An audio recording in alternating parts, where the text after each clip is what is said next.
그렇게 가해자 번역가 강의모과에 일을 겪고 공무원도 그만두고 나서 저는 살아갈 이유를 완전히 잃었고 혼자 있는 곳이 너무 외롭고 무서워서 다시 취업을 하게 되었습니다.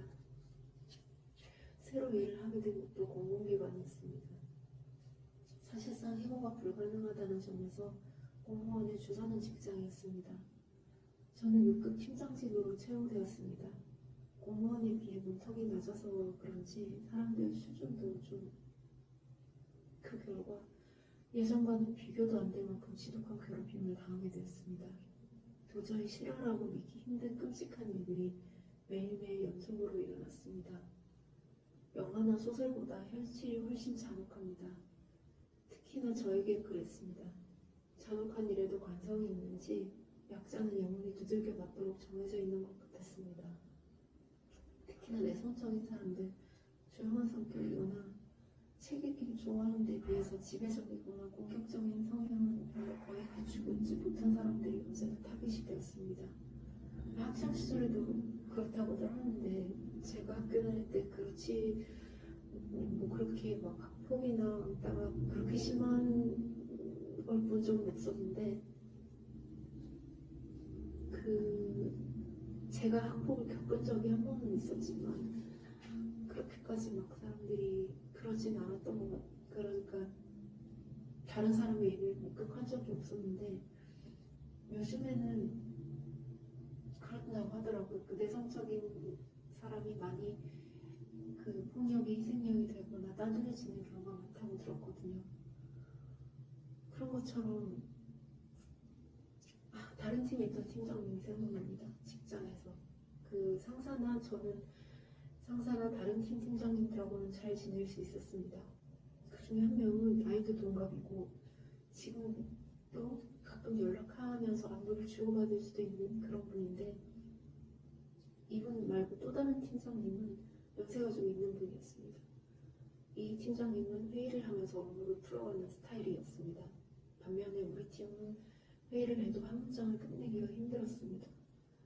국회 청문회도 이 정도는 아니었을 거라고 생각이 드는데 팀원들은 저에게 고성을 지르고 헛소문을 퍼뜨리고 이간질을 하고 비웃고 빈정거리고 한숨을 쉬고 테이블에 머리를 쳐박고 말을 계속 바꿔왔습니다. 다시 한번 말하지만 제가 팀장이고 다른 사람들은 팀원입니다. 이런 식으로 사람 하나 바보 만들기로 작정한 것 같았습니다. 저보다 먼저 퇴사한 팀장한테 들은 얘기로는 우리 부서의 직원이 제 자리를 노리고 팀원들이 환심을 사서 모의가 이루어졌다고 했습니다. 제 자리를 노리고 있던 그 직원은 이 퇴사한 팀장이 데리고 온 사람이었는데 그 상황에서 이제 팀장도 놀라고 당황해서 그 직원을 만류하려고 했지만 이 직원은 자기를 데리고 온 그 팀장까지 같이 묻어버리려고 했었습니다. 우리 둘을 자진 퇴사하게 만들면 두 자리가 비게 되고 그래서 자기들끼리 어느 자리를 차지할지 모의를 다 끝낸 상태였습니다. 말도 안 되는 소문을 지원해서 퍼뜨린 것도 이 여자였습니다. 제가 우리 기관 센터장하고 적대적인 그 관계에 있는 다른 기관장 라인이다. 우리 기관의 내부 기밀 정보를 빼돌린다. 드라마를 너무 많이 봤든지 정신에 문제가 있든지 그 중 하나인 것 같은데 이런 소문을 퍼뜨린 그 직원은 이 여자는 목소리가 크고 자신감이 넘쳤고 저보다 나이도 많았습니다. 그리고 그 카리스마로 나이 어린 다른 팀원들을 휘어잡았습니다. 우리 팀 팀원뿐만 아니라 주제 넘게도 다른 팀 직원들하고 심지어 다른 팀의 나이 지긋하신 팀장님들까지 쥐잡듯이 잡는 바람에 결국에는 민심을 잃고 퇴사하고 말았지만 그때까지 제가 견뎌야 했던 심오한 고통은 상상을 초월하는 것이었습니다. 1시간 넘게 회의장에서 신문당하고 갈굼당하면 멀쩡한 사람도 미쳐버릴 지경이 되는데 회사에는 엄연히 직급이라는 게 있는데 이런 일이 가능하다는 게 믿어지지가 않았습니다.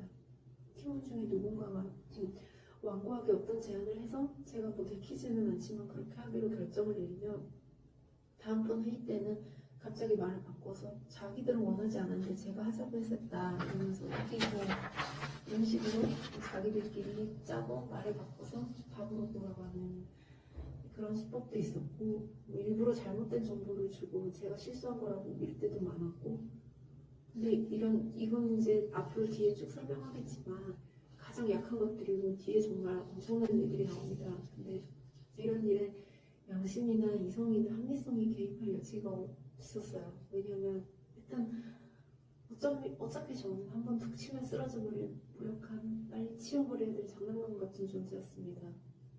그들 중에 일부는 이런 일을 통해서 과학적인 쾌감을 느끼는 것 같기도 했고 어쨌든 회의는 빨리 끝나지 않았습니다.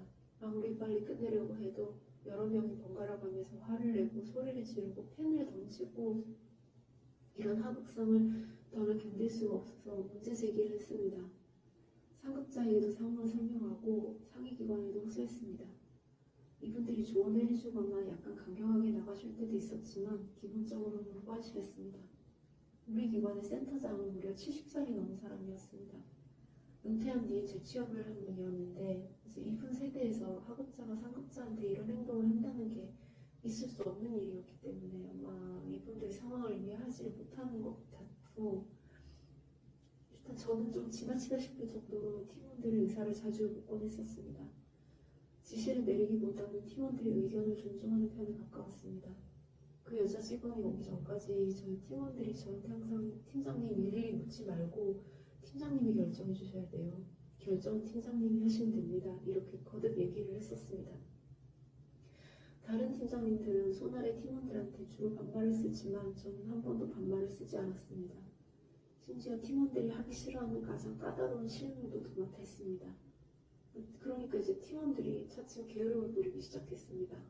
너무 잘해주다 보니까 제가 만만해진 것 같았는데 그래서 인간적으로 친해지기 위해서 노력도 정말 많이 했고 생일 선물도 사주고 밥도 사주고 커피도 사주고 호소도 해보고 근데 점점 더 심각해질 뿐이었습니다. 잠시 달라지는 것 같아도 늘 그때뿐이었습니다. 산에서 헛소문을 퍼뜨릴 때는 어느 정도 그럴듯하거나 개연성이라도 있는 얘기를 지어낼 줄 알았는데 이 사람들은 그런 분별조차 없었습니다. 소시오패스나 사이코패스의 공통점이 지나치게 겁이 없는 거라는데 헛소문을 퍼뜨려도 너무 말이 안 되거나 개연성이 떨어지는 이야기를 퍼뜨리면 소문이 사실이 아니라는 게 밝혀졌을 때 도는 폭풍이 무서워서라도 함부로 그런 짓을 못하겠지만 이 사람들은 그렇지 않았습니다. 사람들은 사기꾼이 고지는 자일 거라고 생각하지만 실제로는 그렇지 않고 사기꾼이 대담하고 뻔뻔하고 추진력이 강한 이유는 깊이 생각하지 않기 때문입니다. 그런 경우가 많은 것 같습니다. 제가 보니까 제가 우리 기관의 센터장하고 사이가 좋지 않은 위탁기관의 실권자 라인이며 내부 정보를 빼돌린다고 그런 소문을 1년 내내 쉬지도 않고 이 사람들은 퍼뜨렸습니다. 물론 증거도 없고 뭣도 없는 일방적인 주장이었습니다. 증거가 있었으면 당장에 난리가 났겠죠. 처음에는 센터장도 말이 되냐고 코웃음을 쳤습니다. 자꾸 유언비어를 퍼뜨리면 가만히 있지 않겠다고 말하기도 하셨습니다.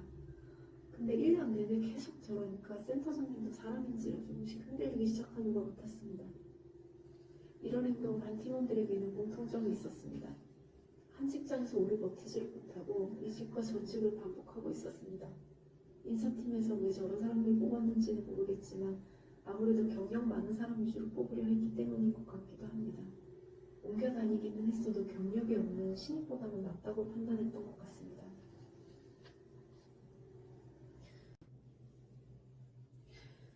그만둔 여자 팀원을 제외하고 저한테 가장 원활하게 행동했던 팀원은 사기업에서 이른 나이에 비교적 높은 직급까지 올라갔던 사람이었습니다. 연봉도 공공기관인 우리 기관에 있을 때보다 훨씬 더 많이 받았습니다. 그런데 왜 이직을 결심했는지 인사팀에서도 좀 의아해했었습니다. 나중에 그 팀원이 저한테 직접 털어놓은 바에 의하면 부하 직원들을 혹독하게 갈구는 상사였던 모양이었습니다. 그래서 그 아래 있던 사람들이 견디질 못하고 자꾸 그만두니까 회사 내에서도 말이 나오기 시작했고 이 사람이 이런 태도를 고치질 못하니까 회사 사람들하고 반목하게 되면서 결국 사표를 내고 우리 기관으로 이직해왔다고 했습니다.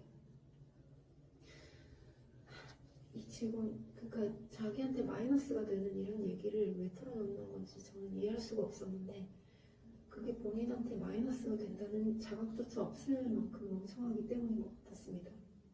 그 이야기를 들으면서 속으로 잘만하다고 너무 우습겠냐고 생각했던 기억이 납니다. 이 직원, 군대에서 가혹행위를 일삼으며 괴롭히는 성인같이 행동했던 제 부하 직원은 어찌됐든지 제가 팀장이고 자기는 팀원이니까 시키는 일을 안 하면 징계감이라는 사실은 인지는 하고 있었습니다. 이런 행위는 업무 불복종에 해당하기 때문입니다. 그런데도 1년 가까이 근무하면서 제가 시킨 간단한 업무를 수행한 게 다 합쳐서 3건이 정도였습니다.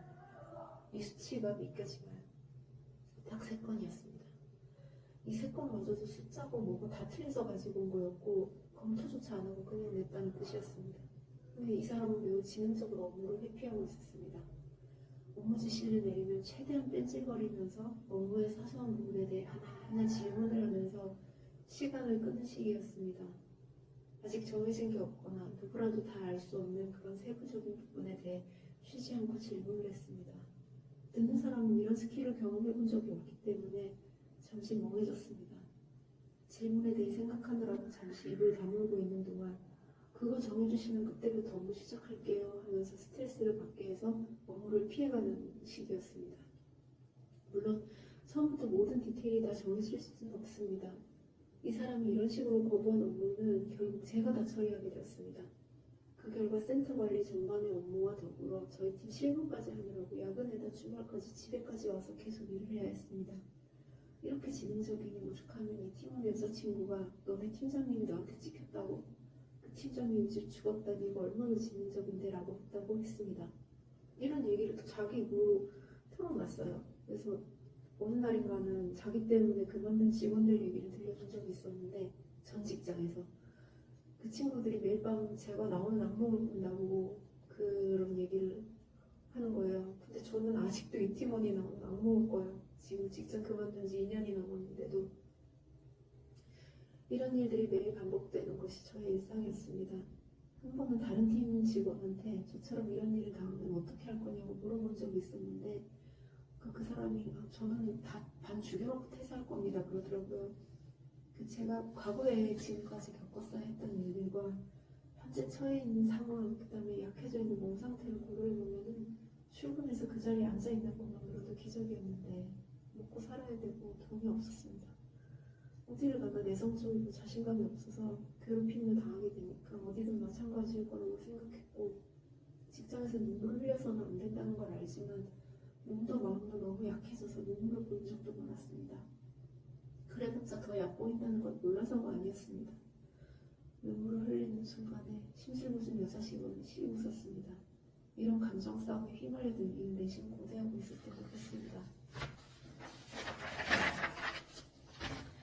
이 여자 직원, 팀원들을 선동해서 제 자리를 뺏으려고 했던 직원은 출근한 지 사흘째 된 날부터 문제를 일으켰습니다.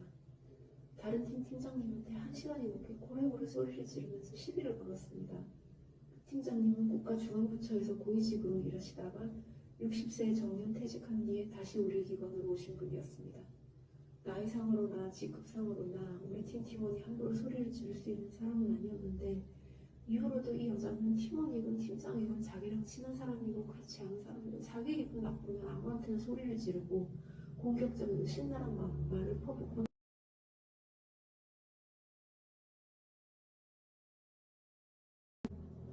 제가 느끼기에는 정말 성격 파탄자의 사회부적응자 같았는데 그날 팀장님하고 싸운 이유도 정말 말도 안 되는 것 때문에 그러니까 당신은 아직 센터 계속 초기였는데 퇴근 시간 후에 초과 근무 시간을 몇 시부터 인정할 것인가 하는 문제로 전 직원이 회의 중이었습니다. 저희 그 센터는 시청 산하기관이었고 또 다른 기관이 위탁을 받고 있었습니다. 가장 연장자이기도 하고 센터장님을 도와서 센터를 이끌어가기로 되어 있는 다른 팀 팀장님이 6시부터 7시까지는 공무원들도 총무를 인정하지 않으니까 자체적으로 결정하기 전에 시청이나 위탁기관에 문의를 해보는 게 어떻겠냐 이렇게 얘기를 하셨는데 그 시점에서 이 여자 직원이 갑자기 소리를 빽 지르면서 6시부터 7시까지는 인정을 해줘야 된다. 근데 주장을 하는 것까지는 아무 문제가 없는데 왜 그 소리를 갑자기 지르는지 이해할 수가 없었어요. 그래서 센터장님을 포함해서 직원들이 놀라서 너무 휘둥그레졌는데 그래서 이제 그 팀장님이 나도 그걸 원하는데 나중에 이걸로 꼬투리 잡힐까봐 그런다. 그러면서 물어보는 게 어떻겠냐. 그래도 이 직원은 막무가 되었습니다. 1시간 가까이 거의 막 일방적으로 윽박을 지르는데 정작 이 팀장님은 화도 내지 않았고 무슨 말인지 알겠다. 그러니까 그만하자. 근데 저는 그때 이 상황이 너무 이해가 안 돼서 이게 일종의 파워게임? 누가 센터의 주도권을 쥐느냐 앞으로 향후 이런 문제일까 생각해 보기도 했었습니다. 왜냐하면 이렇게 저를 포함해서 다른 직원들이 이 상황을 이해하지 못했고 그러니까 그게 왜 화를 그렇게까지 내야 될 일인지 잘 몰랐던 거죠. 그러니까 왜 저 여자는 고용된 지 사흘 만에 하극상을 일으키는지 그리고 이 여자를 추천해서 데리고 온 다른 팀장님이 결국 저보다 먼저 퇴사를 하셨어요. 전 직장에서 잠깐 같이 일했는데 이 사람하고는 그때는 똘똘해 보여서 그냥 데리고 온 건데 저 사람이 저렇게 괴물일 줄 몰랐다 그러면서 고개를 잡고 나가셨어요. 제일 고통스러웠던 게 그 팀원들이 어떤 업무를 하는지 저한테 보고를 안 했어요. 그래서 결제 올라오는 문서라고 해봤자 달랑 한 장이고 왜 이런 결정을 내렸고 구체적으로 뭐 어떻게 실행할 것인지에 대한 내용이 하나도 없어서 우리 팀에서 회의를 한다는 거는 그 팀원들이 저를 분석하는 수단이 없고 그냥 자기들 업무를 자기들끼리 정해요. 근데 우리한테는 정해진 사업계획서에 따라서 추진해야 할 업무들이 있었기 때문에 제가 우소를 했습니다. 그러니까 제발 보고를 좀 해달라. 지금 무슨 일이 일어나고 있는지 무슨 업무를 하는지 모르겠다. 그러면 이제 변명은 구구절절 화려한데 달라지는 거는 아무것도 없었습니다. 하나하나 보고해달라잖아 하면서 이렇게 빈정거리고 물론 그렇게 말한 것도 그 여자 직원이었습니다. 매주 월요일이 되면 팀장님들이 센터장님께 주간 업무 보고를 해야 하는데 우리 팀 팀원들이 본인들이 한 업무를 딱 한 줄로 적어서 주고 이대로 방치해서 될 문제가 아니었기 때문에 속으로 끙끙 앓다가 사무실에 소음이 좀 발생할 때를 기다렸습니다. 타이밍을 봐가면서 팀원들에게 업무 내용을 물어봤습니다. 제가 그 사람들한테 다가가면 노골적으로 면박을 퍼부었거니까 그러면 또 사무실 분위기가 쌓여지고 안 좋았으니까 그래서 타이밍을 노린 거고 사무실 소음에 조금이라도 묻힐 수 있게 하려고 그래서 타이밍을 봐서 이게 팀장인 제가 팀원들 눈치를 보면서 매일 가슴 졸여가면서 했던 행동이었습니다. 그러면 그 담당하는 팀원은 설명해달라고 하면 해드리죠 하면서 또 단답형으로 대답을 하는 거예요.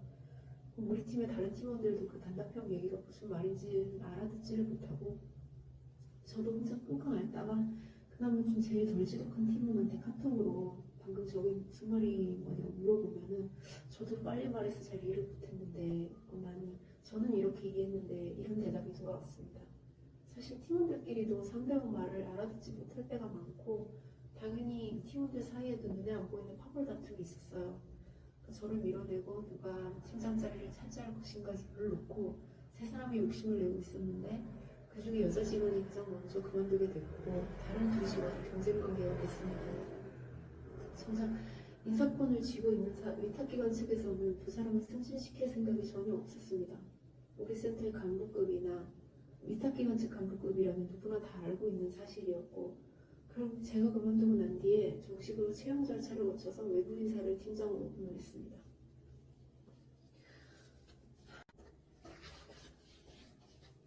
저희 센터 직원들의 4대보험 관련 업무는 세무사의 대행을 맡기고 있었습니다. 이것은 위탁기관의 사무처장님이 지시한 내용이었습니다. 팀원들은 제가 사무처장님 라인이라고 모함을 했는데 저는 제 상사, 그 센터장님의 의견만 따랐습니다. 근데 센터장님이 사무처장님을 좀 싫어하는 것 같긴 한데 그래도 사무처장님 임기가 끝나는 내년 봄까지만 참자고 저희를 독려를 했습니다. 저를 비롯해서 그 상황은 모든 팀원들이 그러니까 센터장님이 사무처장님과는 좀 강경하게 맞서주기를 바랐는데 센터장님은 그냥 참으라고 하는 주의였거든요. 왜냐하면 센터장님이 직접적인 충돌을 선호하지 않는 사람이었고 일이 평화롭게 마무리되기를 바랐고 그래서 저 여직원이 이른이 너무 센터장님 있는 데서 하극상을 일으키고 욕심이 너무 다른 팀 팀장님한테 소리를 지를 때도 될 수 있으면 화를 안 내고 좋은 말로 타이르셨었어요. 그런데 어느 날 그 여직원이 저한테 와서 말하기를 4대보험 관련 업무를 세무사에 맡기는 게 좀 비효율적이다. 비용도 절감할 겸 본인이 직접 처리하겠다. 그래서 사무처장한테 그 얘기를 전달해달라 그러시더라고요. 그래서 제가 센터장님한테 먼저 여쭤봤는데 사무처장한테 물어보라고 하시더라고요. 그래서 사무처장님한테 얘기를 하니까 사무처장님이 막무가내였어요. 그러니까 세무서에 맡기는 게 그래도 낫다. 그 업무를 우리도 뭐 직접 못해서 그걸 맡기는 게 아니라 나중에 문제 생길 수 있다. 책임 소재 때문에. 그러니까 세무서에서 하는 일이 있다. 그래서 할 수 없이 그 여직원한테 그대로 전하니까 이제 이 여자는 납득하려고 들지 않았어요. 근데 센터장님이 그렇게 하라고 하고 사무처장님이 그렇게 하라고 하고 제가 그렇게 하라고 해도 그게 말이 되냐 그러면서 소리를 지르고 발광을 하는 거예요. 그래서 나중에는 그 세무사가 말단 직원하고 통화를 하면서 제가 다 듣는 데서 저를 비웃기 시작하는 거예요. 우리 팀장님이 그랬다니까요. 내 말이 어이가 없어서 이러면서. 그러니까 그게 세무서 그 말단 직원하고는 친하니까 그렇게 얘기를 하는 것 같았는데 일단 그 여자 직원 자리가 바로 제 옆자리였어요. 그래서 저 대놓고 들으라고 하는 조롱이었고 팀원들끼리 자기들 어디 나가서 비품을 사러 가거나 하면서도 저한테 보고를 안 했어요. 그래서 점심을 먹고 사무실에 와서 보면은 다 같이 어딘가로 사라져 버리고 있는데 그 중에 한 직원은 사적인 전화통화를 한다고 매일 2시간 넘게 자리를 비우기도 했습니다. 자기들끼리 지하 카페에 가서 자주 커피를 마시면서 놀고 그러면 저는 우리 팀 팀원들 못 봤냐고 다른 팀에 애처롭게 묻고 다닐 수밖에 없었습니다. 팀 단톡방에 제가 어떤 질문을 올려도 답조차도 안 하는 사람들도 있고 심지어 입식하는 경우도 많고 어떤 팀원의 경우는 아무리 시간이 지나도 읽지를 않아서 일이 사라지지도 않았습니다. 저를 두려워하지 않았기 때문에 업무 처리에도 실수가 잦았습니다.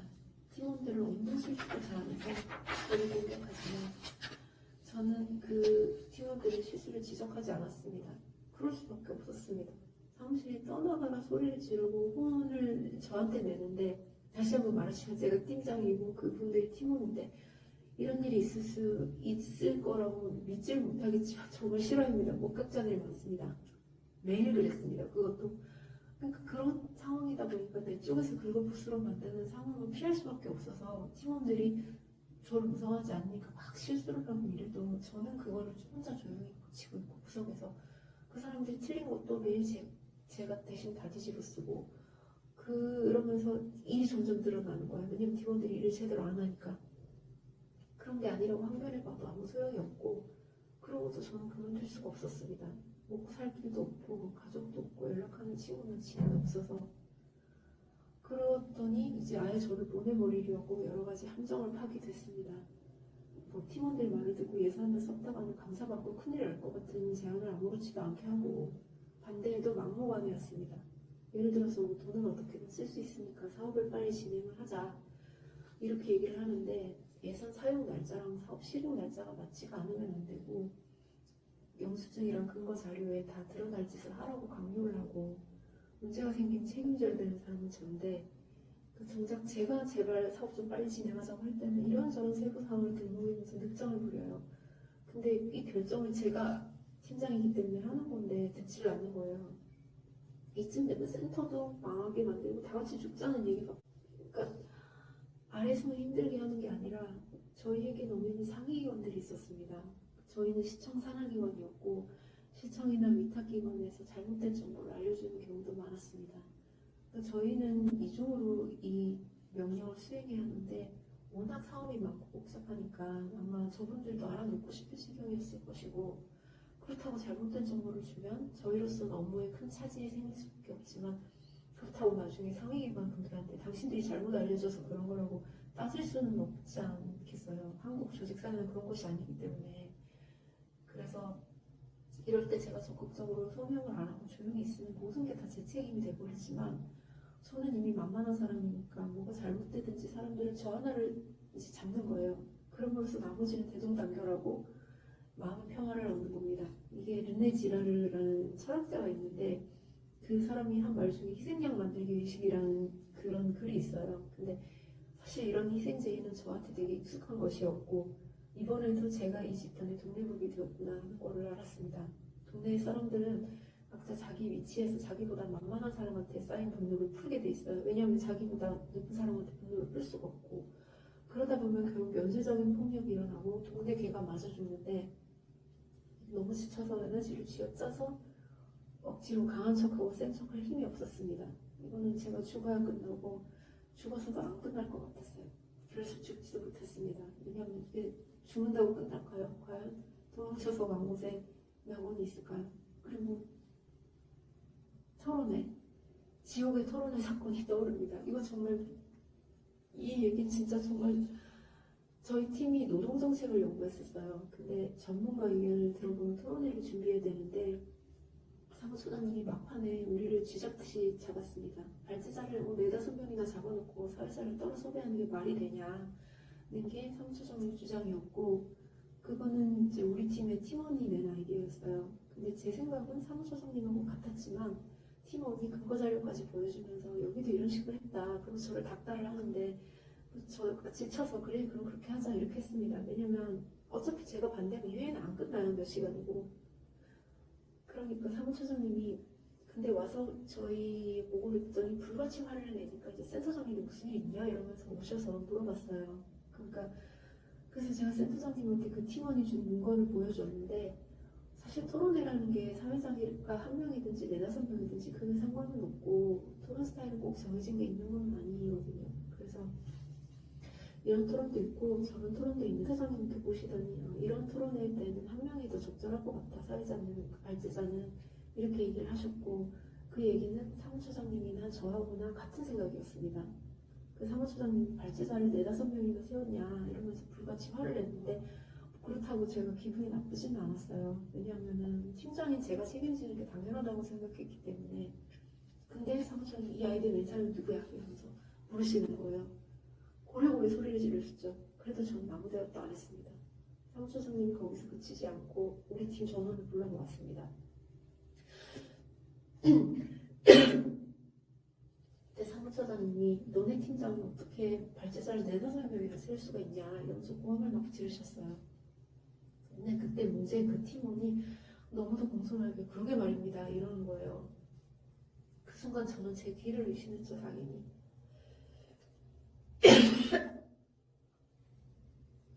그러면서 이 팀원은 계속해서 모든 걸 제 탓으로 돌리기 시작했습니다. 여기서 끝이 아니었습니다.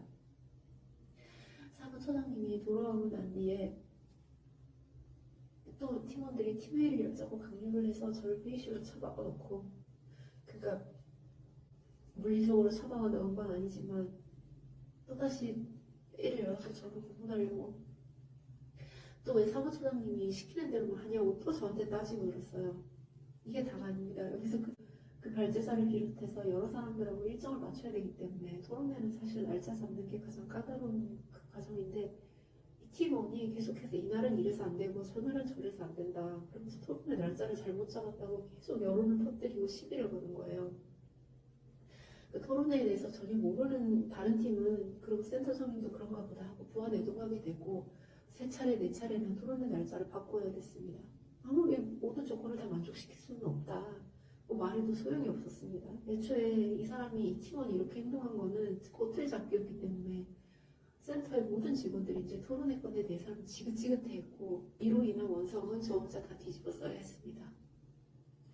발제자들한테 연락해서 일정을 새로 잡을 때마다 저는 혼자 울었습니다. 휴대폰 들고 나가서 정말 미안하다. 제발 용서해달라고 빌었습니다. 그러면 발제자들이 오히려 저를 동정했죠. 왜냐면 제가 너무 저자세로 나가니까 팀장님 무슨 일 있어요? 괜찮으신 거예요? 무슨 일인지 모르겠지만은 저희는 괜찮아요. 제가 너무 저자세로 나가니까 저는 이런 일을 하루도 빼놓지 않고 매일 겪었습니다. 당시 그 센터는 사무처장님 말 한마디에 좌우되고 있었는데 어제까지 뭐 행사 준비를 다 마쳐놨어도 사무처장님이 갑자기 오셔서 마음에 안 든다. 그 명령하면 하루 만에라도 모든 걸 갈아엎어야 되는 그런 상황이었고 이제 그만둔 팀장님은 이런 일로 진절머리를 치면서 괴로워하셨었지만 근데 그분이 그만둔 이유는 사무처장님 때문은 아니고요. 그러니까 그 사무처장님은 제가 보기에는 자기 위험을 과시하려고 그렇게 행동하는 것 같았고 왜냐하면 그렇게 행동 안 하면 자기 입지가 위태롭기 때문에 왜냐하면 이분은 인기지였어요. 그래서 그런데 이 팀장님이 그만둔 이유는 저처럼 이분도 자기 팀에서 비슷한 하극상을 받고 있었어요. 팀원들이 이렇게 깡패 짓을 할 수 있었던 게 자기들끼리 똘똘 뭉쳐서 여론을 형성하고 다녔기 때문인데 그렇다고 센터 내 모든 직원들이 이 사람들에게 동조했던 건 아니고요. 오히려 이 몇몇 제외하면 센터장님 포함해서 사실은 전부 다 우리 편이었어요. 그러니까 나이는 많지만 팀장이 아니라 팀원인 직원분도 있었고 뭐 다른 직원들, 팀장님들 근데 왜냐하면 이 사람들도 똑같이 저처럼 계속 공격을 당하고 있었고 그러니까 좀 기가 센 양아치 같은 직원들한테 수차례 공격을 당하니까 그 중에 여직원이 한 명 있었는데 이제 당하고 있는 사람 중에 밤에 저한테 울면서 전화를 해요. 그러니까 너무 고통스럽다. 팀장님 제가 어떻게 될지 모르겠어요. 그러니까 이러니까 그런데 이 직원들 몇 명이 작당해서 위협하고 공격하고 온 사방에 문제를 퍼뜨리고 다니니까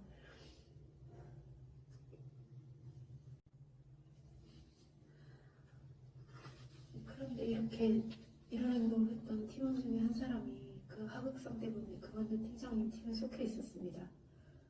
지금도 너무 끔찍해서 믿기지가 않는데 이런 일이 일어난다고 싶은데 그 팀장님이 잠깐 자리를 비운 사이에 이 팀원이 사무실에 떠나가게끔 욕을 하는 거예요. 뭐 땡땡땡 저 시발년이 이러면서 그때 온 사무실에 이 사람이 욕하는 목소리가 쩌룩쩌룩 울려 퍼졌는데 센터장님이 보듯이 자기 자리에 앉아 있었고 제가 제 자리에 앉아 있었고 다른 팀 팀장님들이 다 자기 자리에 앉아 있는데 이 인간이 누구 하나 두려워하지를 않고 이 사람이 쌍욕을 퍼부는 소리를 모든 직원들이 다 들었는데 누구 하나 나서서 제지하지 않았습니다. 저는 가장 힘없는 팀장이었고 저 팀장보다 몇 배는 더 심한 하극상을 당하고 있었는데 센터장님도 아무 말씀을 안 하시는 게 저는 좀 이해가 안 가긴 했지만 좀 나처럼 당황해서 할 말을 잃어버리셨나 싶기도 했고요. 왜냐면 바로 그 직원 부서에서 노무사가 이 시 내의 직장 갑질과 고충에 대한 상담을 해주고 있었어요. 근데 그렇다고 이 팀장이 이 직원한테 모질게 하거나 그랬냐면 그렇지 않았거든요. 제가 옆에서 봤는데 잘한다 잘한다 하고 칭찬하고 격려를 아끼질 않는데 이 팀원이 나중에 말하기를 자기한테 분노 조절 장애가 좀 있대요. 근데 어쨌든 사업이 어떻게 진행되는지에 대해서 사무처장님한테 정기적으로 보고서를 저희가 제출을 해야 되는데 위탁기관은 시청하고 계약을 한 상태이기 때문에 일이 잘못됐을 경우에 책임지는 게 위탁기관에서 책임을 져야 되기 때문에 그래서 이제 사무처장이 우리 사업이 어떻게 돌아가는지 점검해야만 했던 거예요. 근데 그러면 이제 우리는 어떤 양식에 맞춰서 보고를 해야 할지 정해달라고 말씀을 드렸는데 사무처장님 사실 뭐 이런 일이 크게 관심이 없었고 왜냐하면 이런 센터 여러 개를 운영하셨고 이제 자기 센터도 관리해야 되고 그런 상황이니까 이제 눈이 핑핑 돌 지경이었을 거예요. 근데 그러니까 이제 대충 자기들 양식 중에서 이대로 해라 이렇게 명령을 하셨습니다. 그래서 저희가 보고서를 작성해서 갖다 주면 한 번에 컨펌을 해주는 법이 없고 매번 자꾸 양식을 조금씩 바꾸라 그래요. 그래서 한 번에 다 말해주면 좋겠는데 갈 때마다 새로 고치게 하니까 그걸 또 다시 시청에 컨펌을 받아야 되고 근데 저는 이제 워낙 고생하고 있으니까 이런 거를 감수하는 게 아무렇지도 않은데 다른 팀에서도 원성이 이만저만이 아니었습니다. 보고서를 자꾸 수정해야 하니까 또 제가 다 뒤집어 쓸 수밖에 없는 게 아무리 사무처장님이 계속 한 번에 컨펌을 달라고 계속 말씀드려도 자꾸 말을 바꾸신다. 지난번에 이렇게 하라고 했다가 다음번에 이렇게 하라고 한다. 이렇게 해도 그게 이제 그분이 막무가내라는 거는 다들 알고는 있어요. 근데 이제 자기들도 일이 많은데 짜증나고 힘들잖아요. 그러니까 중간에서 제가 연락망이기 때문에 제가 시청하고도 제가 소통하고 노총 그러니까 그 상위기관들하고 위탁기관하고도 제가 소통을 하기 때문에 제가 결백을 주장해도 소용이 없어요. 이건 중간에 제가 깨질 수밖에 없는 구조였기 때문에 시청은 시청대로 하루 만에 갑자기 무슨 자료를 달라 뭘 달라 계속 전화를 걸어옵니다. 저희도 센터 계속 초반이고 시청 쪽에서도 담당 차관이 일만 하고 있는 건 아니기 때문에 시청하고 소통하는 것도 저고 위탁기관하고 소통하는 것도 전데 근데 이제 서로 웃으면서 일할 수 있으면은 사실 별로 그렇게 그러니까 분위기만 좋으면 일이 좀 힘든 건 상관이 없는데 결국에는 사람들이 발목을 잡게 되는 거라고 보여져요. 이게 합리적인 그런 게 있어야 되는데 제가 보니까 어느 조직이나 그 중에서 제일 사악한 사람들이 있고 그런 발을 쑥 잡아당기면 다 같이 신면에서 익사하는 그런 거죠. 그러니까 한국에 안 그런 조직이 몇이나 될까만은 여기서 지금 제가 말씀드린 것들은 정말 빙산의 일각에 불과합니다.